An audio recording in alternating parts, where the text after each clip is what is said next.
Good morning সবাইকে, কেমন আছো সবাই? তো আজকে আকাশটা কত সুন্দর লাগছে, তাই না? তো তোমরা কে কে খোসা শুদ্ধ লেবু খেয়েছো আমাকে বলো তো। এই যে এই গাছটা রয়েছে, এর নাম হচ্ছে সুইট লেমন গাছ। হ্যাঁ, এই গাছের লেবু নাকি খোসা শুদ্ধই খেতে হয়। কত আজব না?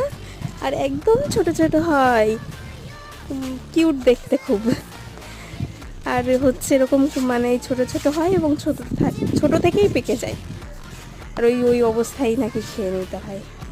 আমি তো একবার ট্রাই করেছিলাম, কিন্তু আমার একদম পছন্দ হয়নি। আমার বাবার আবার খুব ভালো লাগে, খুব খায় দেখি। নিশ্চয়ই উপকারিতা আছে কোনো। এই দেখো, এই পাশে দুটো হয়েছে, পেকে গেছে। এরকমভাবেই তুলে নাকি এরকমভাবেই খেয়ে নিতে হয়, হালকা মিষ্টি মিষ্টি। ঠিক আছে, তোমরা কারা কারা খেয়েছো আর কাদের কাদের ভালো লাগে বলো তো? কাদের বাড়িতে আছে সুইট লেমন গাছ জানাও আমাকে।